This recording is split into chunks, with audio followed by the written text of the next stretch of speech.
우리는 아직도 아이들한테 이럽니다. 너희들 똑똑해지는데 위험하니까 스마트폰 보면 안 돼. 유튜브 이런 방송 좀 보지 마. 게임 같은 건 절대 하면 안 돼.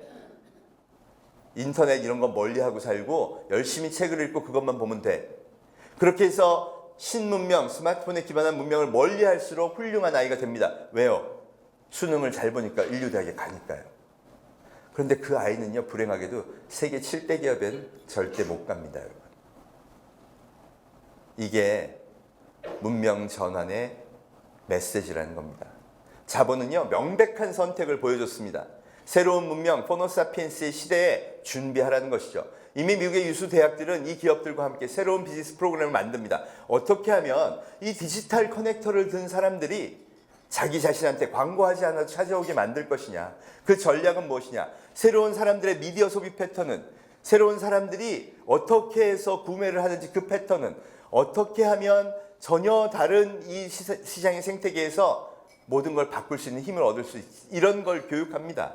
그게 신문명의 상징이 되었죠. 여러분, 5천조의 자본이 모이면 저 자본은 어떤 힘을 발휘할까요?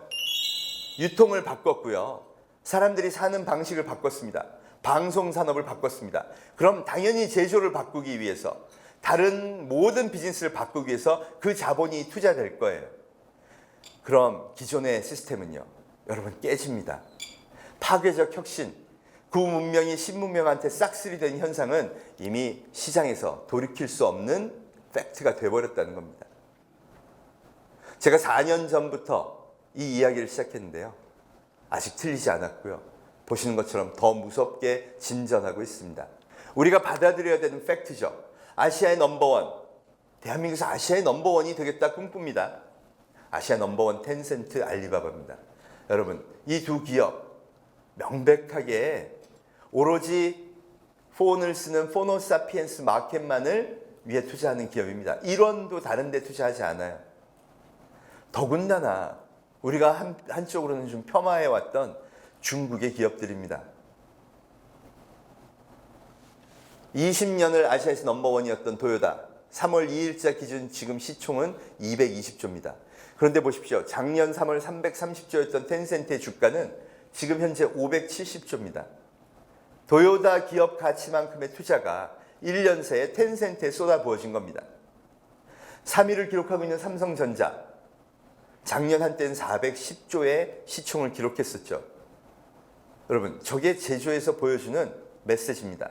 삼성전자가 성공한 분야는 스마트폰, 그리고 메모리인데요. 이게 제조 분야에서 지금 포노사피엔스 마켓 성장의 가장 중요한 그런 제품들이고 기술들이죠. 스마트폰으로 분기당 3조의 이익을 남겼습니다. 그래서 기업 가치가 150조 정도 되는 기업으로 평가를 받았죠. 나머지는 뭘까? 바로 메모리인데요. 분기당 10조의 메모리, 그 이익을 어떻게 냈을까요? 세계 7대 기업이 투자하고 있는 영역을 보면 됩니다. 이미 디지털 라이프를 살기 시작한 포노사피엔스들은 매일같이 자기의 행동을 터치로 남기는데요. 이 터치는 바로 데이터입니다. 그러니 세계 7대 플랫폼, 아니 그 이상의 수백 수천 개의 플랫폼 기업들은요, 이 데이터를 통해 달라진 소비 행동을 파악하고 그 소비 모델을 기반으로 새로운 혁신을 위한 비즈니스 전략을 짜고 있는 겁니다. 그러니 무조건 모아야죠.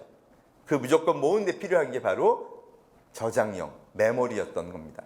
그래서 2017년에만 2016년 대비 메모리 시장 판매 수요가 70%가 성장합니다. 앞으로도 그 성장세는 상당 기간 이어질 거로 보이죠. 그래서 세계 2위가 SK 하이닉스가 됐습니다. 우리가 어떻게 미래의 시장을 바라보느냐에 따라서요, 앞으로 우리가 살 길이 여기 보인다는 겁니다. 100년 동안 바뀌지 않았던 택시 산업이요, 73조 기업이 됐습니다. 우리 마음속에 약간 이런 게 있죠. 저거 금지하고 이러면 망하지 않을까? 여러분, 적어도 그럴 것 같지 않습니다.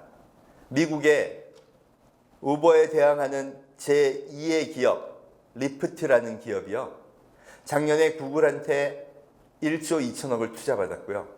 대한민국에서 군산 공장을 폐쇄하고 철수를 얘기하는 GM은 5,300억을 작년에 리프트 주식 구매에 투입했습니다. 이유는요, 자동차를 만드는 것만으로는요, 이 사회에서 투자를 받을 수 없다는 게 명백해진 겁니다. 차량 공유 서비스와 자동차 제조가 연결되지 않는 한 미래는 없다. 기업이 투자를 못 받으면요, 죽습니다. 그리고 그 투자는 지금 이렇게 얘기하죠.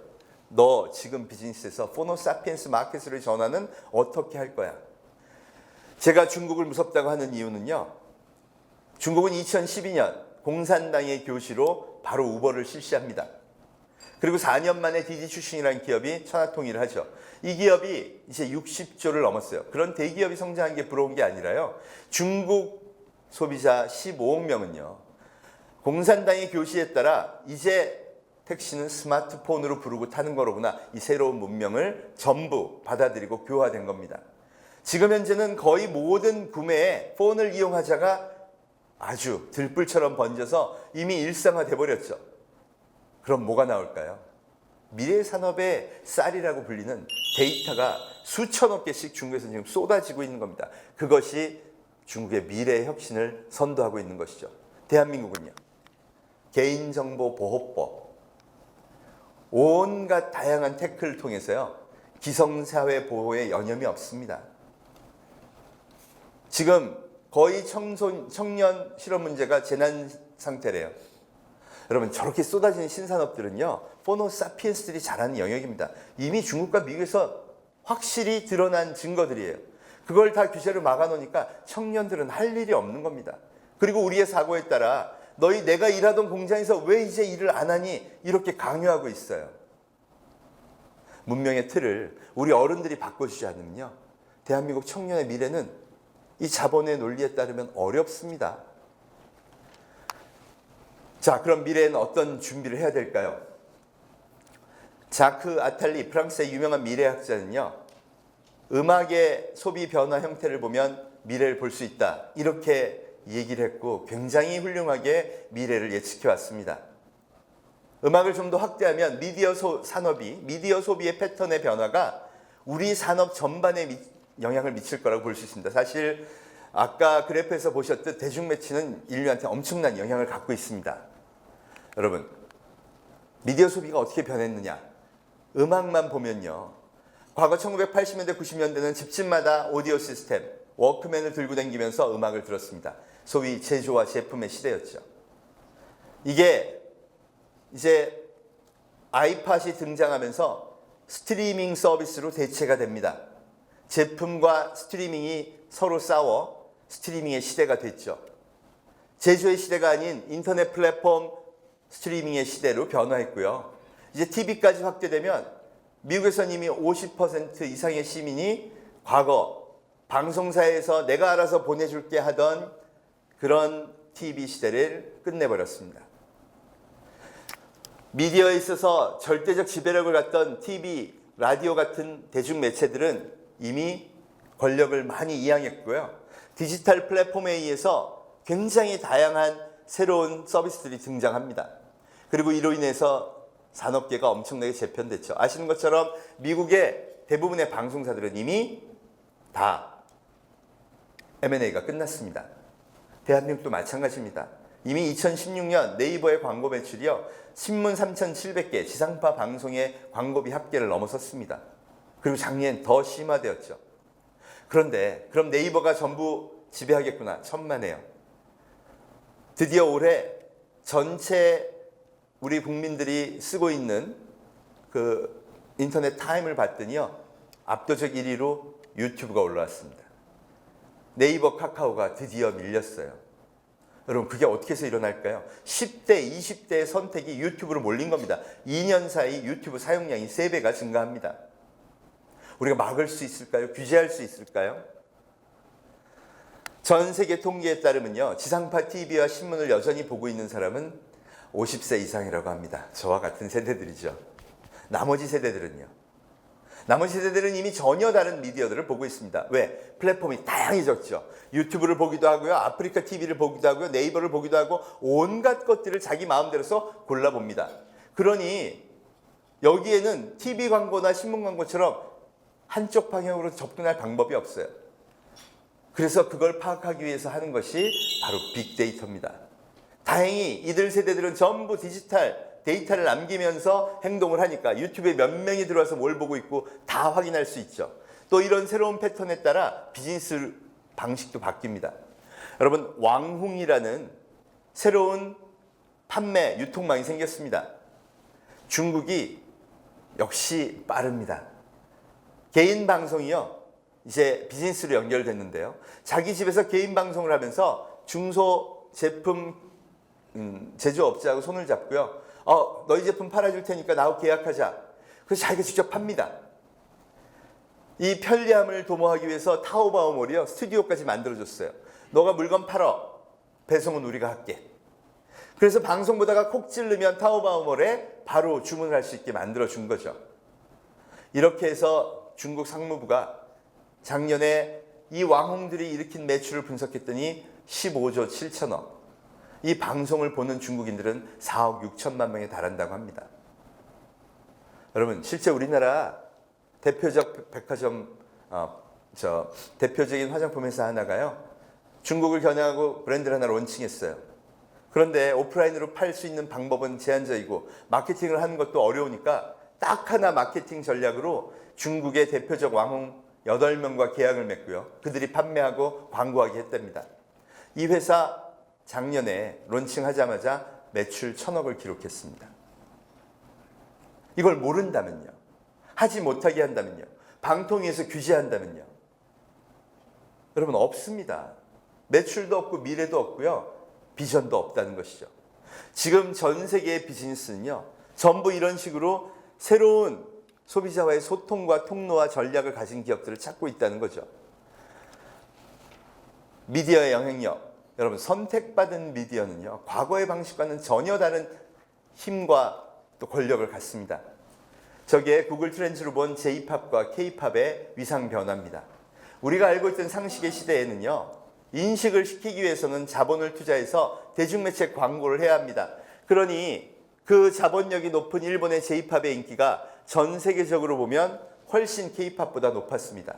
근데 혁명이 일어난 2010년 이후 우리는 투자할 자본이 여전히 없고요, 일본은 여전히 많은 돈을 퍼붓고 있는데 K-팝과 J-팝의 위상은요, 이제 거의 10,000배 차이가 났습니다. 여러분, 그럼 뭐가 생길까요? 자발적 선택이 일어나는 데는 새로운 비즈니스의 기회가 생깁니다. 그래서 데이터가 소비자의 선택에 의해서 폭발적으로 올라가는 영역에서 중국은 그 데이터를 기반으로 엄청난 신사업을 만들죠. 대표적인 게 LOL이라는 게임 산업입니다.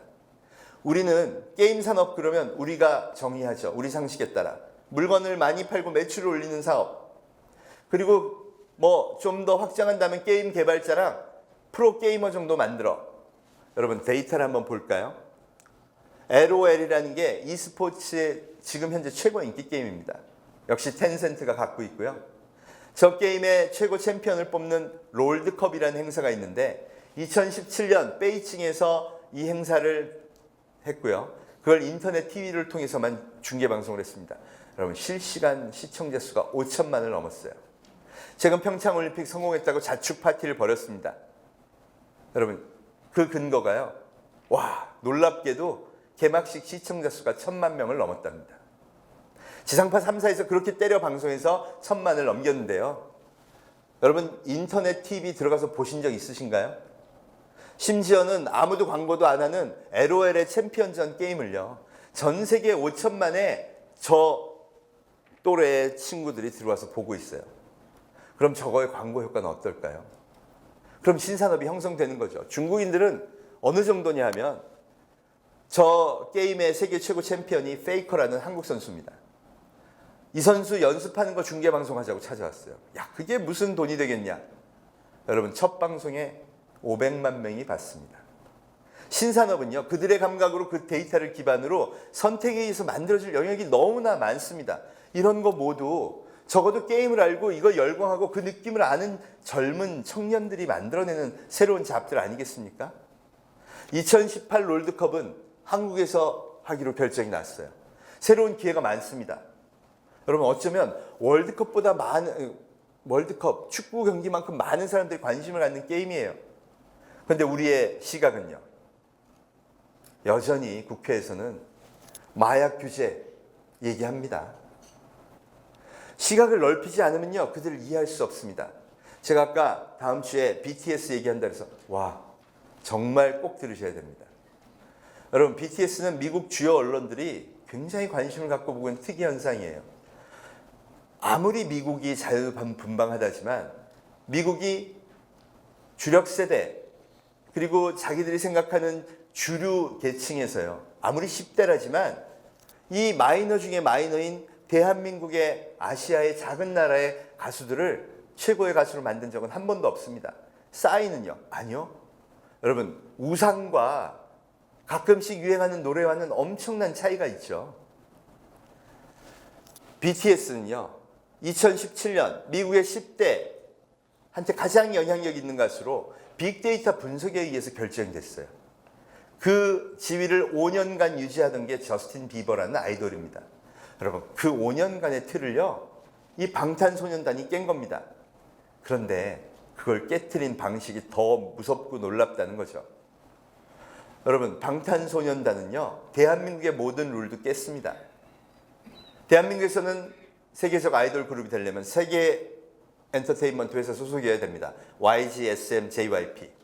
과거 방송국이 갖고 있던 권력을, 엔터테이너를 만드는 권력을 이 세계 기획사가 가져가 버렸죠.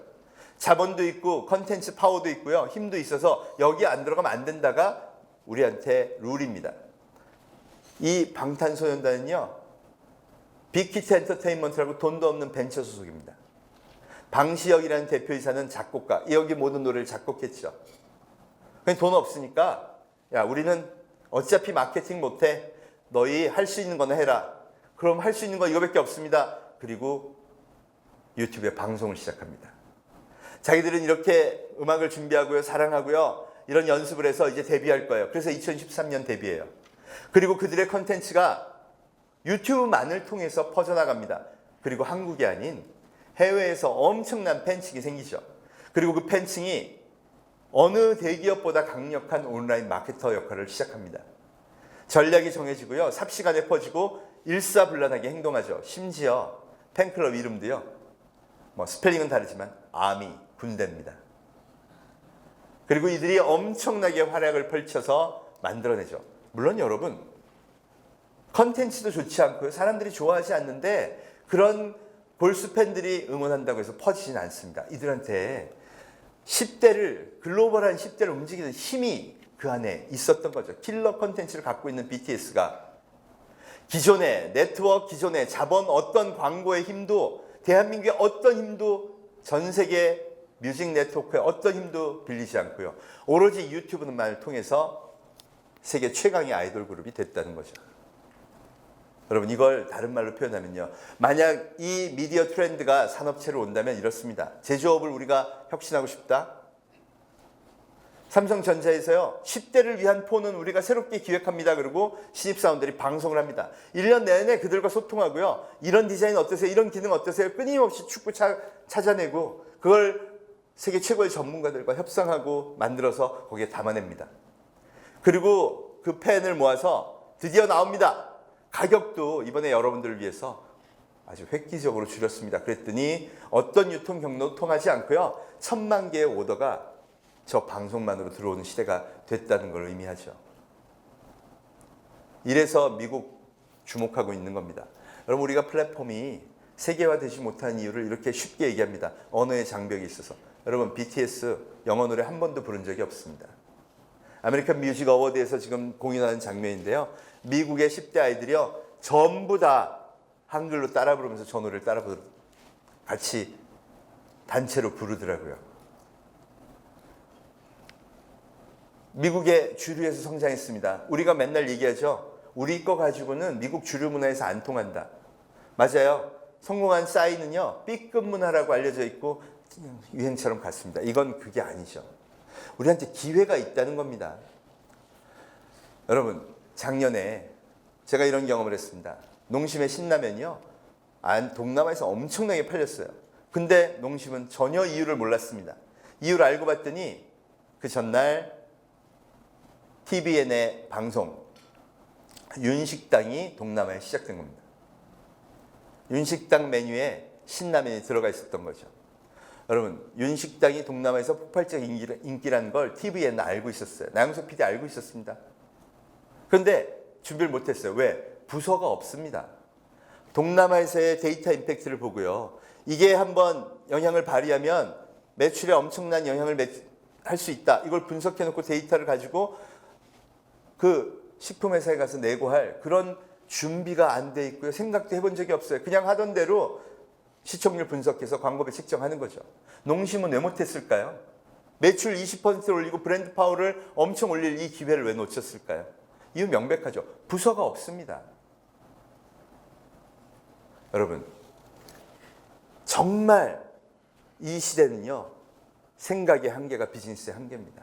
이걸 정말 잘하는, 무섭게 하는 나라가 바로 중국이죠. 여러분, 중국은 이미 데이터의 나라가 됐습니다. 수십억 명이 택시에서 쏟아내고요, 편의점에 가서 쏟아내고, 식당에 가서 그 데이터를 쏟아냅니다. 핀테크가 무서운 건요, 알리바바와 텐센트가 중국 사람들이 어떤 걸 소비하는지 그 데이터를 다 알기 때문에 무섭다는 거죠. 우리는 그거 확산 두려워합니다. 왜? 금융업계에 타격이 오기 때문이죠. 여러분, 알리바바와 텐센트가 대표적으로 하고 있는 영역이 금융이에요. 우리 아직도 은산분리 얘기하죠.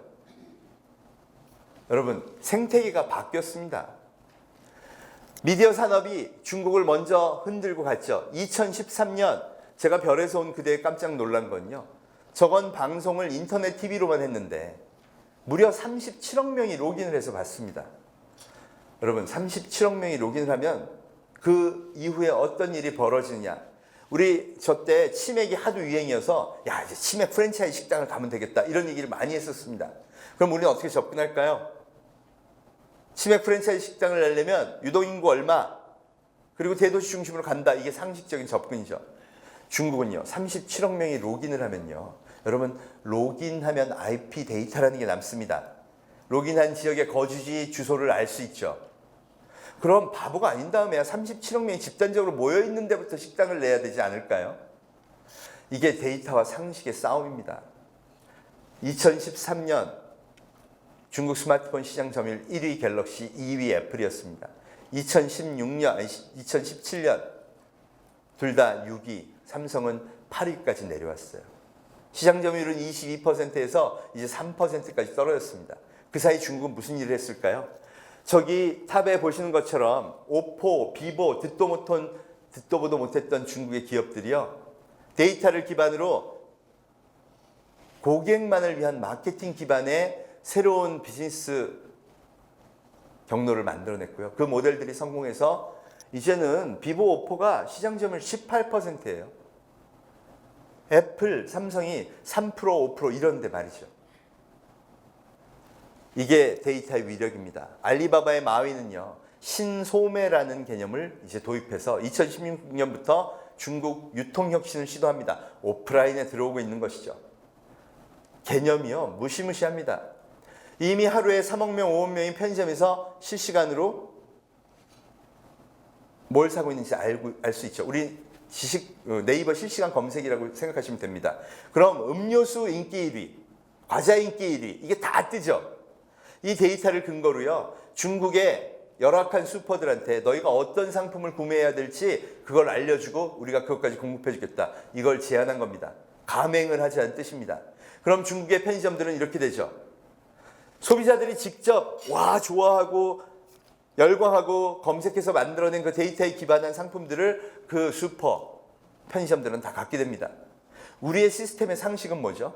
그 권리가, 그 권력이 그걸 만들어낸 유통기업에 있습니다.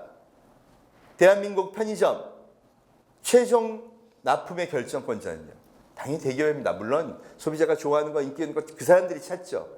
근데 한계가 있습니다. 이 편의점에 소비자가 가면요, 자기들끼리 좋아한다는 게 늘 실시간으로 바뀌면서 거기 있고요. 여기는요, 대기업의 구매 담당 부장님이 좋아하는 취향의 물건이 있기 마련입니다. 이게 앞으로 우리가 겪게 될 미래라는 것이죠. 여러분, 중국은 정말 빠르게 바뀝니다. 바이두, 알리바바, 텐센트라는 3대 플랫폼은요, 그 중에 2개는 이미 글로벌 탑 10, 아니 이제 세계 5위예요. 텐센트는. 이 어마어마한 혁신의 힘이요, 중개 시장을 바꾸죠. 중국은 이미 세계에서 온라인 상거래가 제일 많은 나라, 전 세계 온라인 거래의 40%가 중국이고요. 미국의 20배, 대한민국의 1000배입니다. 금액만으로. 이 문명에 우리 아이들이 살아야 된다는 겁니다. 여러분, 혁명의 본질은 바로 인류의 변화에서 촉발된 겁니다. 인류는 디지털 커넥터를 들고 이미 뇌에 여러 가지를 새기면서요, 전혀 다른 소비에 대한 욕구, 생활의 방식이 형성이 되어버렸습니다. 그리고 그걸 적극 실행하고 있어요. 이제 가장 강력한 소비 세대가 바로 밀레니얼 세대가 떠오르고 있습니다. 이들은 새로운 문명을 만들었고 그거에 따라 기존 시장을 크게 뒤흔들고 있죠. 우리가 이제 판단을 해야 됩니다. 과연 옛날처럼 돌아갈까요? 아니면 이 신문명이 지배하게 될까? 아직까지는요, 오프라인 거래가 전 세계 거래량의 80%니까 이거 물론 잘해야 됩니다. 그런데 변하지 않을까요? 여러분, 5천조의 자본은요, 신문명을 선택했습니다. 이 자본의 힘이 바꾸는 힘입니다. 이제 더 이상 머뭇거릴 틈 없이 빠르게 새로운 시대로 진입해야 되죠. 2016년 클라우스 슈밥이 인더스트리 4.0을 선언합니다. 여러분, 독일과 일본은요, 이 플랫폼 천국, 이 포노사피엔스 마켓에서 소외된 지역이었습니다. 클라우스 슈밥이 독일의 입장에서 제조업의 혁신을 얘기하는 것도 당연합니다. 이 자본들이요, 제조업에 관심이 없어요. 세계 7대 기업 중에서 공장을 가진 기업이 하나도 없어요. 애플도 심지어는 공장이 없죠. 그러니 공장한테 유인할 방법은요, 우리가 그 트렌드에 맞춰줄게. 그래서 자꾸 지능형 제품을 우리가 이야기하고 제조의 스마트 팩토리를 얘기하는 겁니다. 달라진 시장 생태계에 제조의 비전을 보여주겠다는 거죠. 이게 자본의 힘입니다. 우리도 그 트렌드에 맞춰서 변화해야죠. 그럼 어떻게 하면 미래 트렌드를 볼 수 있을까요? 저는 미디어 마케팅 디지털 플랫폼 그리고 킬러 컨텐츠 이 세 가지를 꼽았습니다. 미디어의 소비 방식이 달라졌어요. 보시면 유튜브와 넷플릭스가 대표적인 사례들인데요. 넷플릭스를 보면 플랫폼이 달라진 걸 알 수 있습니다. 넷플릭스는 원래 DVD 렌탈 사업을 하던 데입니다. 그 렌탈 사업이 이거 트렌드가 바뀌겠다. 그래서 스트리밍 사업으로 DVD라는 기계를 빌려가지 마시고요, 스트리밍으로 다운로드 받아보세요. 이걸 했어요. 그러니까 디지털 플랫폼 시대에 맞춰서 변화를 시도한 거죠. 근데 거의 망할 뻔했습니다. 그걸 살려준 게 뭐냐? 킬러 컨텐츠. 저기 있는 하우스 오브 카즈라는 프로그램입니다. 아무리 디지털 플랫폼으로 바꿔도요, 사람이 좋아할 게 없으면 거기 안 간다는 걸 보여준 사례죠. 그걸로 겨우 살아난 넷플릭스가 이제는 미국의 메인 주류 미디어 소비 패턴을 이끌고 있죠. 또 하나는 유튜브의 등장입니다. 여러분, 유튜브는 전혀 다른 성격의 미디어입니다. 우리는 그저 방송산업 그러면요, 프로가 만들어야 돼요. 그래서 규제도 합니다. 왜? 만드는 사람이 정해져 있으니까요. 프로가 만들고 프로가 만든 것만을 소화하는 게 컨텐츠 산업의 정의였는데, 대한민국 지금 동영상의 30%는 유튜브가 차지합니다. 과거에는 전혀 방송이라고 할 수도 없는, 집에서 뭐 먹는 게 무슨 방송이에요. 그런데 그거를 이미 이 시대 소비자의 30%가 보고 있다는 거죠. 이걸 제조업에 투영해 볼까요? 지금까지 상상도 못했던 새로운 제품들이 팔려나갈 가능성이 커졌다는 겁니다. 이래서 창조고 융합이고 새로운 시대를 설계하는 젊은이의 아이디어가 필요한 시대가 됐다는 겁니다.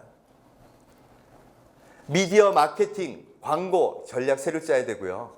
그들이 좋아하는 킬러 콘텐츠도 그저 옛날 방송 시대가 아니라 이제는 새로운 1인 방송도 뉴 트렌드구나 인지해야 됩니다. 그리고 디지털 커넥터를 든 사람들을 생각해서 기존의 방송의 권력이 빠졌으면요, 새로운 방송의 플랫폼, 디지털의 플랫폼을 계속 키워주고 확산해주고 많은 규제를 풀어서 그들을 응원해야 된다는 것이죠. 이게 일반화돼야 사업이 혁신됩니다. 이미 아마존은 그렇게 하고 있죠. 그 기술의 선상에서 등장한 게 가장 기본이 되는 게 뭘까? 디지털 플랫폼을 구축하는 데 필요한 게 바로 빅데이터입니다. 소비자가 어떤 걸 원하는지 알아야 되니까요. 두 번째 등장한 게 바로 인공지능이죠. 디지털 플랫폼은 구축했는데요, 과거처럼 소비자는 통제할 수가 없습니다. 취향이 다 남달라요. 그걸 어떻게 대응할까? 그걸 어떻게 개인화로 서비스할까? 이 큐레이션이라는 개인화 서비스를 하다 보니까 여기에 머신러닝이라는 인공지능이 적합하다. 대거 등장하게 됩니다. 지금은 일반화시켰죠.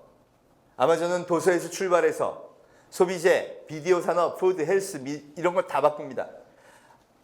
역시 알리바바도 똑같이 접근하고 있습니다, 여러분.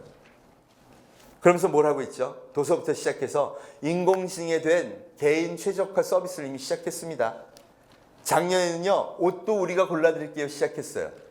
이제 푸드, 의료 정보까지 다 이용하려고 하고 있습니다.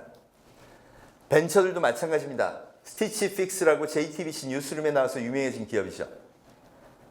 고민을 한 겁니다. 이 CEO가 사람들이 최소 시간에 제일 좋아할 옷을 찾을 수 있는 방법은 뭘까?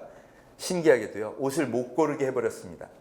그 귀찮은 옷 고르는 거 인공지능이 해드릴게요. 여러분, 첫 해에 3천억의 매출 기록하더니 2016년 영업이익 8,800억, 기업가치 4조짜리 기업으로 성장했습니다.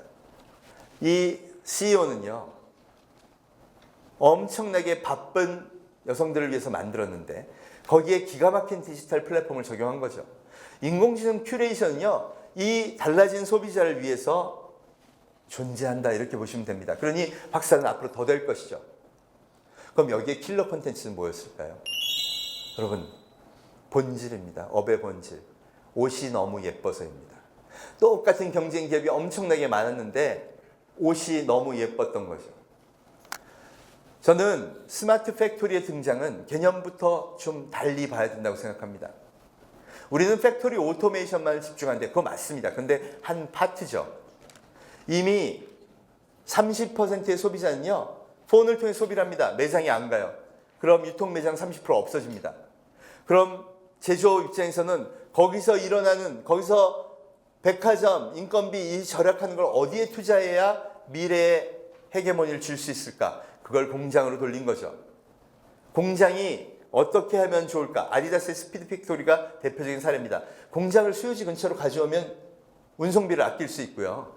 대신 인건비가 많이 드니까 그렇게 하지 말고 전부 오토메이션을 시켜서 고객이 주문할 때만 생산하게 하자. 그게 스피드 팩토리입니다. 그럼 재고가 없어지죠. 이렇게 되면 아디다스의 미래에 자본이 투자할 거라고 본 겁니다. 아디다스는 아직 그게 어려워요. 3D 프린팅에 굉장히 첨단 기술을 도전하죠. 그러니까 독일이 엄청난데요. 여러분, 줌 피자라고요. 피자를 이게 성공한 기업이 있습니다. 주문을 하면요, 실시간으로 그때부터 피자를 구워요, 로봇이. 그리고는 배달해 줍니다. 물론 아직 인간이 개입하는 영역이 많이 있지만요. 근데 이 기업의 특징이요, 배달하는 도중에 굽습니다. 그리고 도착하면 딱 그 맛이 기가 막히게 만들어준 거죠. 그 맛이 킬러 콘텐츠가 돼서 엄청나게 성공을 하게 됩니다. 제가 이걸 보고요, 와, 로봇이 치킨을 구워주면 어떨까? 지금의 치킨집의 30%를 트럭 하나에서 해결합니다. 로봇이 굽고요, 프랜차이즈 사장님은 그냥 배달만 다니면 돼요. 그 비싼 렌트비 필요 없고요, 인건비 필요 없습니다. 30%의 치킨 유통은 이걸로 대체하지 않는 거죠. 이게 바로 스마트 팩토리 개념입니다. 유통의 체계, 비즈니스 체계가 바뀌면 기술이 소비자의 소비 패턴에 반응해야 된다는 것이죠. 신인류의 시대 BM은요, 그들의 생활을 알아야 됩니다. 그들이 좋아하는 걸 알아야 됩니다. 그러니 청년이 잘하죠. 이 세대가 잘할 수밖에 없습니다. 그런데 이런 분야에 성공한 세계 100대 벤처 중에 57개가 대한민국에 오면 불법입니다. 이 문명의 잣대로는요, 이거 만들 수 없죠. 이미 다 세계 시장은 바뀌고 있고 이 기업들은 자본을 모으고 있습니다. 이 많은 기업들이 빅데이터에 투자하는 이유는요, 그걸 통해서 혁신을 하려는 거고요. 신입사원을 뽑는 것도 10번의 인터뷰를 통해서 한답니다. 그 이유는요, 신입사원한테 기대하는 게요, 너 자질만 좋으면 나중에 배우면 돼가 아니라 실제 쓸 아이디어를 갖고 있냐를 체크하는 겁니다. 여러분, 생태계 변해서 벤처도 1조 2천억 이상의 벤처가 200개가 넘었어요. 이거 2014년까지 25개밖에 안 되던 겁니다. 이 기업들이 성장한 배경은요, 대기업의 협력을 통해서 혁신 성장을 빠른 시간 내에 이뤄낸 겁니다. 대부분 포노사피엔스 마켓 기업들이에요. 그래서 이제 다르게 봐야 됩니다. 빅데이터를 통해서 시대를 봐야 됩니다. 디지털 문명이 도래했으니까요. 두 번째는 미디어 소비 패턴이 달라진 걸 기반으로 해서 우리 산업도 이렇게 바뀌겠구나 예측하고요. 그 소통의 채널을 새로 열어야 됩니다. 디지털 라이프를 이제 문명의 기반으로 인지하고요. 그 다양한 플랫폼을 열어줘야 합니다. 그리고 거기에 맞는 우리의 상품의 본질도 다양하게 확대해야죠. 이게 미래 시장에 대응하는 방향이라는 겁니다. 이미 많은 기업들이 그렇게 하고 있죠. 대표적인 게 구글의, 여러분 구글 글라스는 알파고입니다. 이거 다 실패했죠. 비즈니스 관점에서 보면. 여러분 알파고가 지금 매출 내나요? 우리 CEO들이 항상 하는 얘기가 그겁니다. 지금 매출 나오냐? 여러분 구글 알파고는요 여전히 바둑만 두고요 돈 버는 게 없습니다. 그런데 실제로는 알파고가 이세돌을 이기고 나서 3주 만에 주가가 58조가 올라갔죠. 본질은 뭐냐? 구글이 추구하는 바는 이겁니다. 기업이 지속 성장하려면요 소비자들이 가만히 있어도 좋아서 찾아오게 만들어야 되는 거죠. 그걸 위해서 무엇이든지 할 수 있다는 겁니다. 물론 기술적으로 킬러 컨텐츠는 알파고의 성능입니다.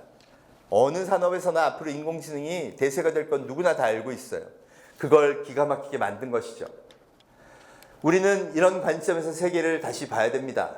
지금 얘기하고 있는 IoT, 저도 여러분 기계공학과 교수고요. 엔지니어입니다. IoT의 기술, 모든 가능성들 다 열려 있습니다. 커넥티드카 뭐 엄청난 기술들은 산재에 있어요. 그런데 뭐가 될지 다 해봐야 된다? 이거 안 되죠. 결국은 신인류가 원하는 스토리를 만들어야 됩니다.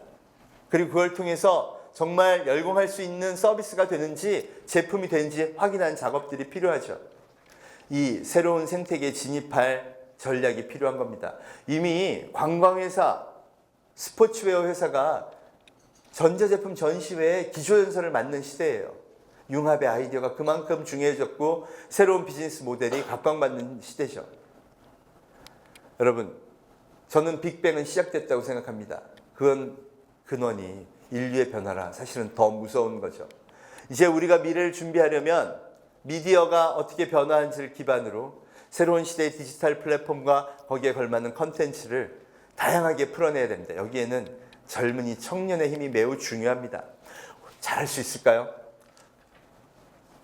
기성세대가 30년 전에 우리는 아무것도 없었습니다. 여러분, 대한민국은 근대사 100년에 말도 안 되는 기적의 주인공입니다. 저는 평창 올림픽을 보고 높아진 우리 국민의 수준을 보면서 88 올림픽과 비교를 해봤어요. 너무 달라졌죠. 여러분, 그걸 만든 게 우리입니다. 아무것도 없던 데서 우리가 만들었어요. 그러니 사실은 어쩌면 더 지키고 싶은지도 모르죠. 그런데 인류도 시장도 자본도 다 달라졌습니다. 우리가 조금만 시각을 바꾸고 그 열정을 다시 한번 기억하면요. 그리고 그 청년들한테 그 기회를 준다면요. 전 정말 잘 될 거라고 봅니다. 마지막 슬라이드는 그래서 마셀 디상의 유명한 작품 샘을 가져왔습니다. 1917년 저 작품 더러운 변기예요. 저 사인 하나 넣고 디상은 이렇게 얘기했습니다. 이게 작품이고 예술이다. 말도 안 되는데 난리가 났었죠. 근데 표현하고 싶었던 건 오히려 더 황당합니다. 인류 위대함의 본질을 저걸로 표현하고 싶었대요. 인류 위대함의 본질을 변기로요. 여러분, 그러면서 앵프라맹스라는 예술 용어를 얘기합니다. 뜻은요, 아주 눈에 보이지도 않는 차이, 그 미묘한 차이가 결정적인 본질의 차이를 만든다는 뜻이랍니다. 누구도 예술이라고 할 수 없는 더러운 변기를 떼어놓고요. 저기 알무트로 저것만 썼어요. 그리고 이게 예술이다.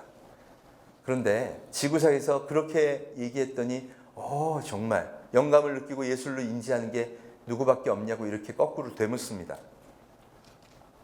지구상에 저걸 예술로 볼 사람은 맞아요. 인류밖에 없죠. 그러가 이렇게 얘기합니다. 그게 인류의 위대함의 본질이라고요.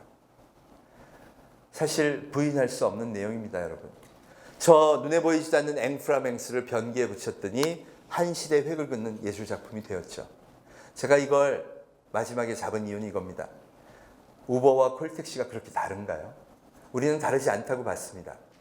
그런데 2009년 캘리포니아 청년 몇 명이 와우, 이 진부한 택시 산업도 이 미묘한 차이를 붙이면 엄청나게 될 수 있을 거야 라고 시각을 전환하고 그 미묘한 차이를 더했더니 새로운 혁신을 일으킨 73조 기업 혁신의 상징이 됐습니다. 이걸 호텔업에 붙여보자. 36조 기업 에어비앤비가 됐고요. 최근에는 200개의 무서운 벤처들이 전부 다 그 미묘한 차이를 기존 사업에 더해 1조 2조 이상의 엄청난 일자리를 만든 신산업을 창출해내고 있죠. 우리가 그걸 시작한다면요. 우리 사회, 우리 기성세대가 이제 시야를 좀 바꿔서요. 신인류의 생활과 라이프 스타일, 그들이 좋아하는 것에 눈을 맞추고 스마트폰 나도 좀 같이 써보자. 야, 이 게임은 왜 이렇게 좋아하는 거야? 인터넷 방송들은 뭔데 그렇게 열심히 보니? 이렇게 좀 좋아해주고 봐주고 부추겨준다면요. 그때부터 대한민국 지난 30년의 기적을 만들었던 힘이 다시 재폭발하지 않을까요? 저는 그게 대한민국의 미래를 결정한 진짜 큰 힘이고 우리 청년의 미래를 열어주는 우리 어른들이 해야 할 굉장히 중요한 첫걸음이라고 생각합니다. 대한민국을 이끄셨던 여기 리더분들, 지도자분들 앞으로 대한민국의 문명을 신문명으로 전환하는데 힘써 주시기를 부탁드립니다. 감사합니다.